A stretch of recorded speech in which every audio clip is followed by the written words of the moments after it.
교육부의 초등돌봄 확대 방침에 따라 부산도 오는 2학기부터 늘봄 학교를 시범 운영하게 돼 준비에 분주한데요. 정작 일선 교사들은 강하게 반대하고 있습니다. 정부는 기간제 교사 등 필요 인력을 지원하겠다고 하지만 당장 외부 강사를 구하기도 어려운 처지에 실제 채용 절차는 학교에 맡겨놓고 있어 어려움이 가중되고 있습니다. 첫 소식 남희력 기자의 보도입니다. 부산의 한 초등학교가 2학기 늘봄 학교 시범 운영을 위해 외부 강사를 공모하는 공고문입니다. 40분 기준 강사비는 7만 원, 일반적인 방과후 교실에 비해 2배를 넘습니다. 주말 교통편의 어려움 등을 감안한 건데 강사 확보를 위해서는 어쩔 수 없습니다. 지금 방과후 강사 구할 때도 이제 학교에서 선생님들이 인력을 채용하는데 동시에 두 학교를 합격하셔서 다른 학교로 가시는 경우 맨 처음부터 채용하고 계신 어려움이 있는데 이 늘봄 학교가 전면적으로 시행했을 때는 더 큰 문제가 일어날 것이다. 교육부의 초등돌봄 확대 방침에 따라 부산에서도 초등학교 50곳이 늘봄 학교 시범 운영 대상으로 선정돼 계약에 맞춰 시행을 준비하고 있습니다.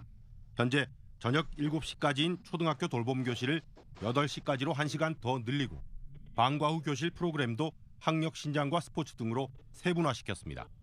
학부모들 입장에서는 좋은 교육, 좋은 돌봄을 가장 믿을 수 있는 학교에서 해주기를 원하거든요. 또 선생님들이 해주시기를 원합니다. 물론 그러나 정부의 이런 정책 방향은 최근 있었던 한국초등교장협의회 연수회에서 교육부 장관 강연에 대해 야유가 쏟아질 정도로 강한 반발을 사고 있습니다. 네, 물론 반대하시는 분들도 있을 수 있다고 생각을 합니다.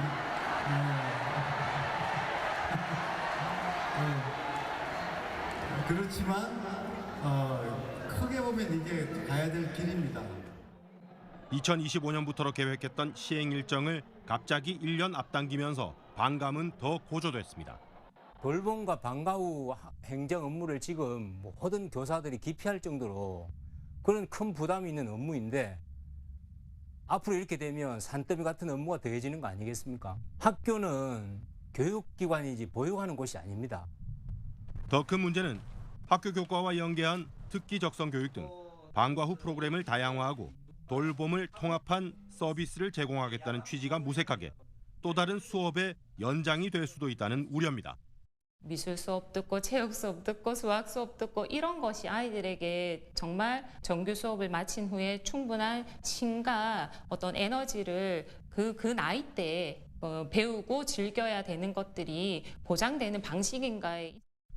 교육부는 기간제 교사 2,000명 등 필요 인력을 추가 배치한다는 계획이지만 전국의 초등학교 수가 6,000개가 넘는 상황에서 턱없이 모자란 데다 결국 그 선발 업무까지 교사들의 부담이 될 수밖에 없어 논란을 더할 전망입니다. MBC 뉴스 남희력입니다.